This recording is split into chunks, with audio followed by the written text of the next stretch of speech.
Good morning. Today we will continue talking about camera settings.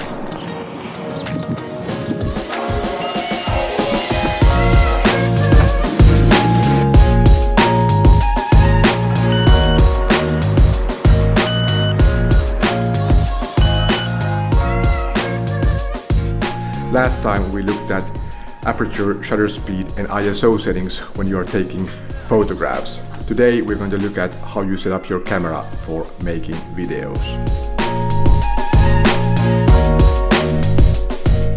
In general, the same rules apply for video making as for photography, but there's one thing that we have to address first, and that is a setting called frame rate.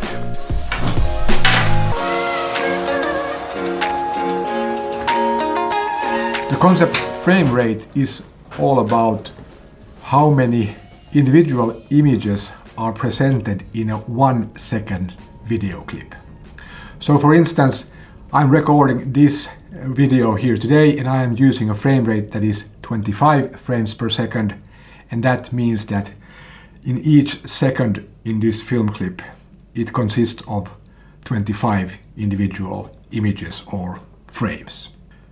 The reason why I have chosen 25 frames per second for my videos is that it is more or less the industry standard, at least when it comes to Europe, Australia or most parts of Asia.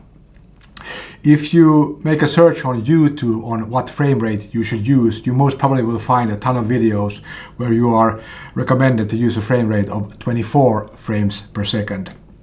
This is the industry standard in North America, which is different. In North America you use this NTSC standard, whereas in Europe, Australia and in most of Asia we have this PAL standard. If you're interested, you can find lots of different videos that explains this thoroughly. But the point is that there is a standard for what frame rate is recommended for capturing regular videos like this when I'm talking to you in my work office, for instance. Sometimes it is good to choose a higher frame rate for your videos, and I do that occasionally. For example, when I want to capture something that I will present in slow motion. It's a very nice way to stabilize your image, particularly if you're shooting videos handheld, that you take a video clip with a higher frame rate, let's say 50 frames per second, and then you slow it down. It gives this very smooth and pleasing image. Frame rate has also an impact on what shutter speed you should set in your camera. The recommendation is that you should always apply the so-called 180-degree shutter angle, which means in practice that if you have a frame rate of 25 frames per second, you should set your shutter for 50 or 1/50th of a second. If you shoot in a higher frame rate, let's say 50 frames per second, you should then again double up your shutter speed to 1/100th of a second, and so on. It's good to notice that your options are much more limited when it comes to your shutter speed when you're recording video in comparison to photography, where you can pretty much pick up any shutter speed that suits your needs.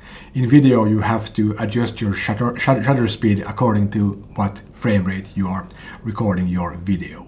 And now when we have set our frame rate and our shutter speed, we can start talking about ISO and aperture. When it comes to aperture, in videos like these where I talk to the camera, I usually want to have as open lens as possible, which means that on this camera that I'm using now with this focal length, I can dial down the aperture to f3.5. But if I record something outside and I want to take so-called establishing shots, I often choose a higher aperture value that will close down my lens and give more in my image in focus. And when it comes to ISO, I have now dialed in an ISO of 200, and that is enough light sensitivity to make my face bright enough. I would prefer to have a better video light than I'm using now that would enable me to shoot this video in with an ISO setting of 100, but 200 is good enough and that will not affect your image practically at all. And this was all that I had planned for this video. I have talked about your frame rate, and how your frame rate affects your shutter speed, and then I also have mentioned shortly about aperture and ISO when it comes to recording videos. It's pretty much the same as in photography, with the exception of that you also have to think about your frame rate, and that will really have an effect on what shutter speed you can choose. That's all for now. Have a good day, and I see you soon again.